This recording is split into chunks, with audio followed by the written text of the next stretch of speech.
네, 트럼프 대통령이 일본을 시작으로 아시아 5개국 순방길에 올랐습니다. 북한의 핵미사일 위협이 높아지고 있는 가운데 이루어진 첫 아시아 순방에 세계 이목이 집중되고 있는데요. 네, 오늘 조병재 국립외교원장 모시고 자세한 내용 짚어보도록 하겠습니다. 안녕하세요. 네, 안녕하십니까, 네, 원장님. 안녕하십니까. 네.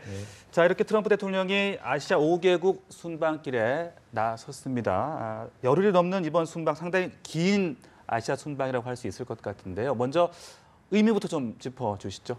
예, 그 트럼프 대통령의 이번 아시아 순방이 좀 길기는 깁니다. 네.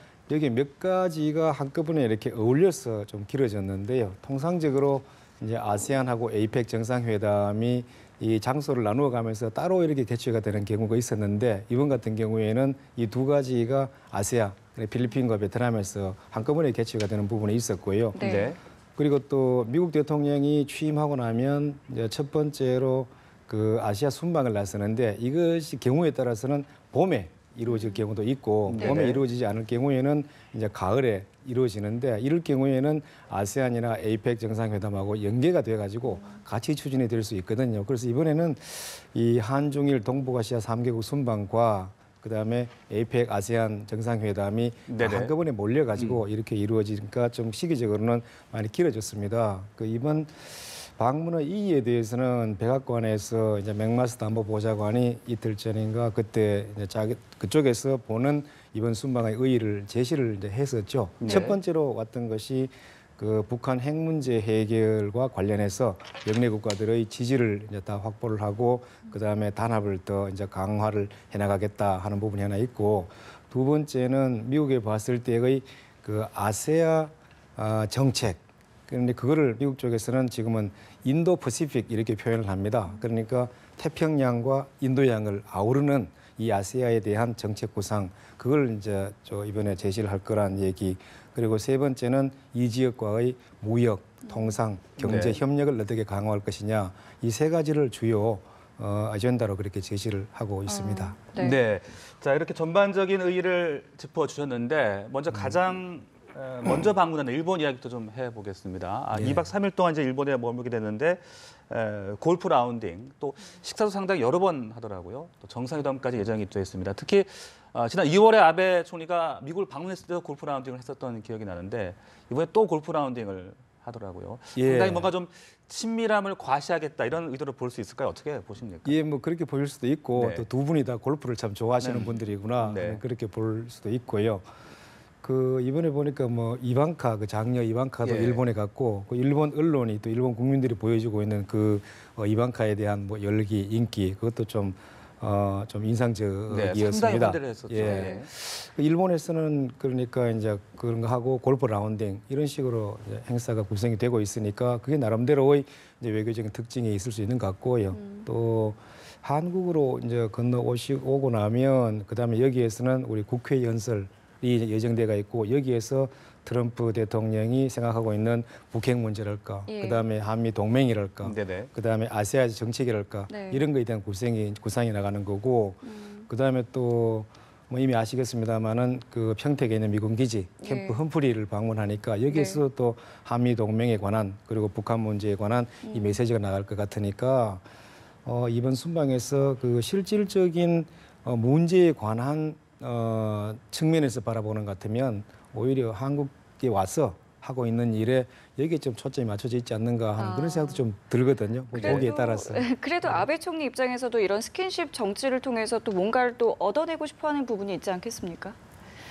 예, 그런 게 있죠. 그 아베 총리가 이제 트럼프와의 관계 를 돈독히 하는 데에 집중하고 있는 이유를 저는 한 두 가지 정도로 생각을 해볼 수가 있는 건데요. 예. 하나는 그 일본이 이제 냉전 이후에 그 국가 전략의 가장 바탕으로서 미일 동맹이라는 것을 정하고 거기에 이런 기회를 사용해서 또 미일 동맹의 강화라는 측면을 좀 부각시키겠다라고 하는 부분이 있고요. 네.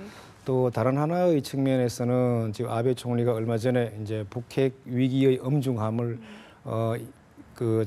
이유로 해서 이제 총선도 새로 이제 했지 않습니까? 네. 하고 난 뒤에 자민당이 어떻게 보면 이제 압도적인 그런 승리를 이제 했는데 조금 거기 내 안을 좀 들여다보면 일본 언론에서 보도되는 걸 보면 그 자민당의 압승에도 불구하고 아베 총리에 대한 그 국민의 지지도는 그 자민당에 대한 지지도처럼 그렇게 명확하지가 않은 것 같다는 그런 보도들이 있고 해서 예. 아베 총리로서는 이번 기회에 네. 트럼프와의 이 관계를 좀 이렇게 강화해가지고 보여줌으로 해가지고 국내 지지 기반을 또 강화하겠다 하는 그런 생각이 있지 않은가 저는 그렇게 보고 있습니다. 네. 예. 그리고 미일 정상회담에서는 이제 아무래도 북한의 핵과 미사일 위협 이 부분이 주요 의제가 될 텐데 중국에 대해서보다 좀 적극적인 압박에 나설 가능성이 있다. 이 부분은 어떻게 보십니까? 예, 뭐 당연히 저는 그런 그 이야기는 있을 거라고 생각을 네. 합니다. 왜냐하면 그 지금 북한 핵 문제와 관련해 가지고 북한에 대한 가장 영향력이 큰 나라가 중국이다 하는 부분에 대해서는 네. 전문가들의 의견이 다 일치를 하고 있는 것 같고요. 네. 또 실제로 북한의 대외 교역의 한 90% 이상이 중국과 이루어지는 것이니까 그런 관측이 있는 것도 자연스럽다고 좀 볼 수 있고, 또 이번 트럼프 대통령의 방일 일정 중에도 보니까 그 일본의 납북자 가족들과의 그 면담도 예정이 되어 있는 것 같더라고요. 예. 그래서 전반적으로 북한 문제 내지는 북한 핵 문제가 상당히 중요한 이슈로 이제 토의가 되는데, 그 문제와 관련해 가지고 중국 측에게 추가적인 조치를 취해달라 하는 얘기를 충분히 할 수가 있겠죠. 만약에 그런 쪽에서 논의가 된다면 뭐 지금 하고 있는 것 중에 네. 중국에 대해서 뭐 석유 수출과 관련해서 좀 제한을 더 많이 해야 되겠다. 네. 그다음에 중국 내에 활동하고 있는 북한 노동자 문제, 그다음에 뭐 그런 문제들이 좀 논의가 되지 않을까 생각을 합니다. 네. 그 조금 전에 어떤 중국의 책임론에 대한 이야기도 해주셨는데, 그럼 과연 우리나라의 어떤 책임에 대한 부분도 이번에 일본과 트럼프 대통령이 만난 자리에서 좀 나올 수 있을까요? 예, 그 뭐 국제사회 공통의 노력이랄까 하는 그런 측면에서 보는 것 같으면 뭐 한국과의 협력 부분에 대해서도 논의를 할 수는 있겠죠. 네. 그렇지만 뭐 한국과의 협력 부분을 양국 정상에 만나가지고 거기에서 뭐 주된 의제로 토의를 할까 하는 부분에 대해서는 저는 약간 뭐 의문이 있기는 합니다. 네. 네. 네, 이런 가운데 또 이 강경화 외교부 장관의 발언이 또 좀 주목이 되고 있습니다. 사드 추가 배치나 MB 체계 참여, 또 한미일 3국 군사 동맹으로의 발전 등을 하지 않겠다. 3노 원칙을 밝혔는데, 이것이 이번 방안에 어떤 영향을 미치지 않을까, 앞으로 미국과의 관계에 어떤 좀 영향을 미치지 않을까 지금 전망들이 나오고 있거든요. 일단 좀 미국은 불편한 심기를 드러내고 있는 상황 아니겠습니까? 저는 네. 솔직히 예. 왜 이 문제가 이렇게 논란거리가 되는지 조금 이해하기 어렵다 하는 생각이 좀 네. 드는데요. 그 강경화 장관이 이제 국정감사 과정에서 얘기한 그 소위 이제 이게 3불이라고 하는 네. 내용을 자세히 들여다보면 그 우리 정부가 그동안에 계속 천명해 오던 입장을 재천명했는 것 이상이 사실 아니거든요. 현재 우리 정부가 사드의 추가적인 배치를 고려하고 있지 않은 것 사실이죠. 그리고 또 현재 우리 정부가 미사일 방어 체제에 들어가는 문제를 검토하고 있지 않다. 이 부분에 대해서는 우리 기존 입장을 계속 유지하고 있다라고 하는 부분 사실인 거죠. 네. 그리고 또 미일 군사 동맹에 들어가는 문제 검토하고 있지 않다. 이것도 사실이거든요. 이거가 왜 이제 논란이 되느냐, 이 문제를 가지고 보니까 우리가 이제 중국 측에 대해서 이거를 뭐 약속을 했는 거 아니냐, 합의를 했는 거 아니냐 하는 그런 여러 가지 얘기들이 나오는데, 이 부분에 대해서는 이미 뭐 우리 외교부에서도 분명하게 입장을 다 설명을 드렸고요. 네. 그래서 서약이나 뭐 약속이나 그런 게 아니다라고 하는 거를 분명하게 했고, 중국 측에서도 그 중국 외교부 대변인이 그 부분에 대해서는 표현을 바꿈으로 해가지고 우리 입장을 다 받아들였기 때문에, 그걸 네. 분명히 했기 때문에 저는 이게 한중 관계에서 뭐 논란이 될 이유도 없는 것 같다 하는 생각이고요. 또 그 중에서 그 방금 말씀하신 것 중에 그 한미일 군사 협력이라고 하는 부분, 이 부분에 대해서는 그 한미일 군사 동맹이라는 거하고 네. 그다음에 한미일 안보 협력이라는 거를 분명히 구분을 해줘야 된다고 생각을 합니다. 저희들은 지금 뭐 북한 핵 문제가 점점 더 엄중해지면 네. 그것에 대응한다는 의미에서 한미일 안보 협력을 강화해 나간다 하는 것은 우리가 기왕에 있던 입장이고, 네네. 그러한 면에서 필요한 조치들은 또 사실상 꾸준하게 해오고 있었고요. 그렇지만은 한미일 삼국을 군사 동맹 체제로 전환하겠다라고 하는 거는 뭐 우리도 그런 걸 검토를 한 적도 없을 뿐만 아니라 미국이나 일본 측에서도 우리에게 대해서 막 군사 동맹하자 이렇게 얘기를 한 적이 없었거든요. 예. 한 번도 그런 얘기는 없었습니다. 예. 그러니까 지금 와가지고 우리가 뭐 한미일 군사 동맹에 대해서 부정적이다 아니죠. 애당초 그런 얘기는 사실 없었고 네. 네. 미국이나 일본 쪽에서도 이 문제가 한국의 국내에서 또 그리고 이 지역에서 얼마만큼이나 민감한 문제가 될 수 있는지 그쪽이 오히려 우리보다도 더 잘 알고 있을 겁니다. 저는 네. 그래서 이게 논란이 되는 게 좀 의문이 오히려 들고요. 그리고 또 하나는 그 미국이 이 문제에 대해서 불편한 기색을 보였다고 이제 방금 앵커께서도 말씀을 하셨는데 네. 아마 그 맥마스터 안보 보좌관이 워싱턴에서 우리 저 특파원을 애들이 있는 자리에서 얘기한 그 때문에 이제 그런 게 아닌가 싶은데 네네. 거기에서 두 가지를 얘기했다고 그러더라고요. 그러니까 한국이 주권을 포기할 것으로는 생각하지 않는다. 저는 이게 당연한 얘기 같거든요. 한국이 왜 이렇게 주권을 포기를 합니까? 우리가 네. 주권을 당연히 포기하지 않을 뿐만 아니라 미국 측에서는 당연히 그럴 것이라고 한 얘기를 했는 게 불과한 것 같고 그다음에 또 하나는 그 영어로 이제 뭐 definitive 강경화 장관의 발언이 이게 definitive 번역하면 뭐 확정적인 최종적인 것이 이제 아닐 것이다라고 얘기했다는 부분인데 네. 그 강경화 장관이 현재 우리 정부가 갖고 있는 입장을 그냥 천명을 한 거니까 네. 거기에 대해서는 뭐 미국 측에서 그런 식으로 얘기할 수도 있다는 생각이고요. 그렇게 보는 것 같으면 한미 양국 간에 이 문제에 관련해 가지고 저는 이견이 있다는 생각을 하지 않습니다. 이 부분에 대해서는 양국의 입장이 뭐 같다 저는 그렇게 보고 있죠. 네. 오해 여지가 있을 수가 없는 문제인 것 같은데 왜 이게 논란이 되고 있는지 저는 네. 오히려 그게 좀 이상합니다. 특별히 새롭게 나온 내용이 있는 것도 아니고 예, 그렇죠. 큰 논란거리가 될 만한 내용도 아니다. 예, 그렇죠. 그런 말씀해 예, 주셨는데 그렇습니다. 그렇다면 문재인 대통령이 또 싱가포르 언론과의 인터뷰에서 한 발언도 좀 주목이 되더라고요. 이 미국과의 외교를 중시한 전통을 유지하면서도 중국과의 관계가 대단히 중요하다. 그렇기 때문에 미중 균형 외교를 펼치겠다. 그 표현은 어떻게 들으셨어요? 이것도 조금 전에 저도 봤습니다만 청와대 대변인이 저 한미 동맹의 중요성을 강조를 했습니다만은 그 문재인 대통령께서 그 싱가포르 언론과 회견하실 때도 한미 동맹의 중요성을 뭐 많이 강조를 하셨어요.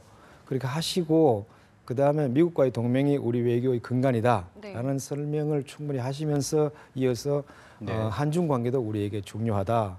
그래서 우리로서는 균형 있는 외교를 하겠다 이렇게 말씀하셨거든요. 예. 여기서 또 이거 뭐 제가 좀 또 드리는 말씀입니다만은 이 균형 외교하고 그 다음에 균형 있는 외교라는 것을 구분을 해주셔야 될 것 예. 같아요. 네. 균형 외교라는 것은 예를 들어 가지고 적을 추가 있는데 어느 한쪽이 이렇게 기울어지면 우리가 기울어지지 않는 쪽으로 가가지고 몸을 보태어 가지고 이걸 균형을 맞추도록 하는 이런 식의 그야말로 양쪽이 균형을 맞추도록 이렇게 저울 추 역할을 하는 이런 걸 균형 외교라 그러고 이거는 지금 학계에서도 이미 웬만큼은 정의된 그런 용어로 쓰이고 있죠. 예. 그런데 균형 있는 외교라는 것은 뭐 저는 당연히 외교가 균형이 있어야 되지 않느냐. 예.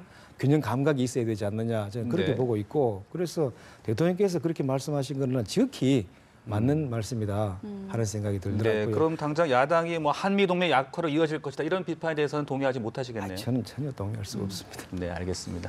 자, 일단 이제 모레부터 트럼프 대통령이 이제 우리나라를 방문하게 되는데 아까 말씀하신 것처럼 평택을 먼저 찾지 않겠습니까? 캠프 험프리스를 가게 되는데 여기를 가장 먼저 가게 되는 그 의미에 대해서 저희가 좀 어떻게 이해하면 좋을까요? 예, 그 캠프 험프리 그러니까 평택 기지는 저희들이 90년대 초반에 그 용산 기지를 이전한다 하는 계획이 나왔을 때부터 그 한미 양국이 아주 공을 들여가지고 추진해온 한미 동맹의 상징적인 그런 장소입니다. 예. 네. 그래서 그것이 이제 올해 들어오면서 기지로서의 제 기능을 웬만큼 다 갖추게 되고 네. 이제 미군들이 이제 그쪽으로 이전을 하는데 미국을 방문하는 한국을 방문하는 미국의 대통령이 그런 한미 동맹의 상징적인 장소에 간다. 나는 그거 아주 괜찮은 제스처라고 생각이 들고요. 네. 또 아까 방금 말씀드렸습니다마는 이 트럼프 대통령께서는 선거 과정에서도 이 한국이 뭐 방위 분담을 충분히 하지 않고 있다. 네. 좀 안보에 있어서 무임승차를 하고 있는 건 예. 아니냐. 뭐 이런 말씀을 좀 하셨어요. 네.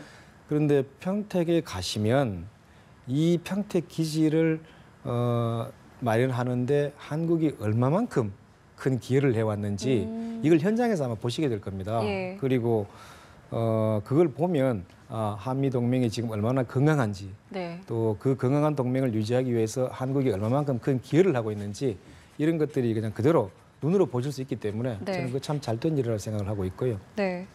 그 일각에서는 근데 말씀하신 것처럼 이 분담금 문제가 좀 의제로 나오지 않겠느냐 우려가 있었는데 그럼 이야기만 들어보면은 막상 가면은 오히려 그 문제가 사라질 수도 있겠다라고 저희가 생각을 해도 될까요?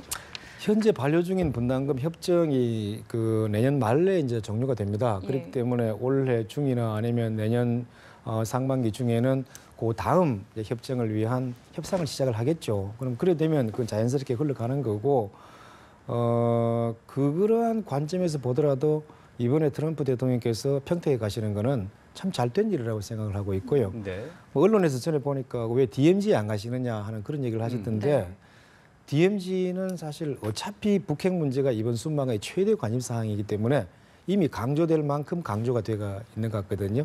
그래서 거기에 뭐 조금 더 얹으나 그런데 그것보다는 한미 동맹의 상징 그리고 또 우리 측의 방위 기여, 공동 방위 기여를 보여줄 수 있는 평택 방문은 참 뜻이 있는 의미가 있는 그런 제스처라고 생각을 합니다. 네, 알겠습니다. 또 트럼프 대통령과의 한미 정상회담도 예정이 되어 있는데 역시 뭐 북한 문제가 가장 큰 이슈가 아닐까 싶습니다. 미국이 대북 군사 옵션 문제를 공식 논의하겠다 지금 이렇게 알려지고 있거든요. 어떤 논의들이 나올 것으로 예상을 하십니까?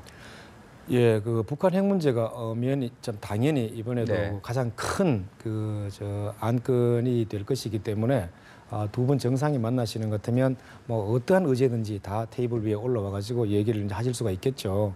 근데 이 문제와 관련해 가지고 그냥 군사 옵션이라고 하는 것이 문제가 되는 것은 제가 보기에는 그렇습니다.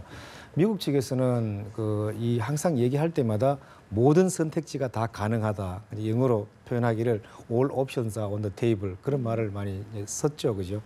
그리고 이제 거기에 대해서 우리 쪽에서는 한반도에서 제2의 전쟁이 일어나는 것은 불가하다. 네. 그리고 전쟁이라는 것은 그야말로 다른 모든 이 선택지를 다 소진한 다음에 우리가 생각할 수 있는 가장 마지막 카드가 아니겠느냐라고 그렇게 이제 했는데 네. 네. 저는 뭐 이러한 차원에서 양측 간의 입장이 이미 조율이 다 돼가 있다고 생각을 하고 있어요. 그리고 맥마스터도 얼마 전에 기자들에게 브리핑을 하면서 한국 정부의 동의가 없는 대북 군사 행동이라는 것은 생각할 수가 없는 거 아니겠느냐라고 얘기를 했고 뭐 저희들도 당연히 이 한반도에서 일어나는 뭐 어떠한 조치든 간에 그런 한국 정부가 동의를 하고 또 한국 정부와의 충분한 조율을 거친 다음에 네. 이루어져야 되는 게 아닌가 생각하고 있는 거죠. 네. 네.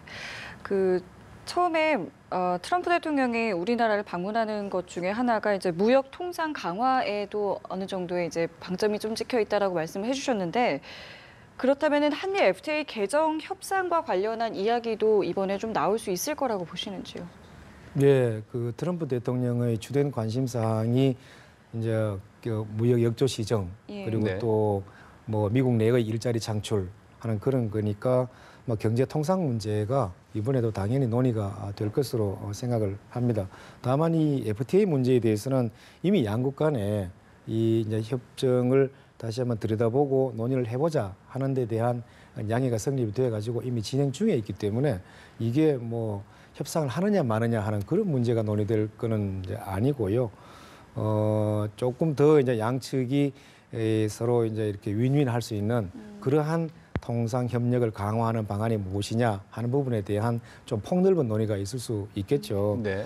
FTA 문제에 대해서는 뭐 우리 쪽에서는 이 FTA가 자체가 서로에게 이제 다 이익을 주는 호혜적이고 그 다음에 또 상생을 할 수 있는 그런 협정이라고 저희들은 뭐 여전히 믿고 있고요. 그렇지만 또 어느 일방이 여기에 대해서 좀 한번 같이 들여다보자라고 얘기하는 것 같으면 뭐 당연히 그럴 수는 있다고 생각이 되고 그 다음에 또 그렇죠. 뭐 당연히 뭐 그렇게 할 수 있는 거고 또 이게 타결이 된 지가 벌써 10년이 됐어요. 네. 그리고 또 반려가 돼가지고 작동을 한 지 한 5년이 됐으니까 이 정도쯤에는 한번 같이 한번 들여다보면서 실제로 문제가 있었는지 네. 하는 것들을 같이 이렇게 이제 의논을 해보는 거는 뭐 시의적절할 수도 있지 않느냐. 그런 점에서 우리 측에서는 그렇게 뭐 수동적으로 생각할 필요도 없고 오히려 적극적으로 이제 양측이 윈윈할 수 있는 방법을 찾아내는 것이 오히려 좋지 않느냐. 저는 그렇게 생각합니다. 아마 FTA 개정 협상이 상당히 좀 우리에게 어렵지 않을까 그런 우려들도 있는데요. 뭐 협상이라는 게 네. 어디든지 뭐 쉬운 게 어디 있겠습니까? 뭐 방위비 협상도 마찬가지고 저도 해봤습니다만은 그리고 FTA 협상 그거 지난번에도 해봤지 않습니까? 그지?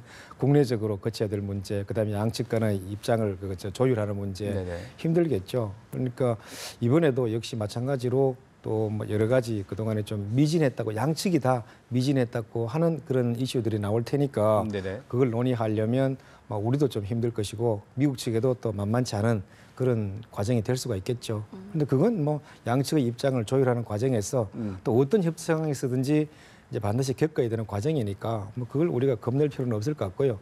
그냥 우리 국익이라는 입장에서 그냥 차분하게 당당하게 임해나가면 뭐 충분히 극복해 나갈 수 있지 않을까 네. 생각합니다. 네. 그리고 또 이번 순방과 가운데 유일하게 우리나라에서 이제 국회의회 연설을 네. 하게 됩니다. 네. 또 어떤 메시지를 내놓을 걸로 보십니까?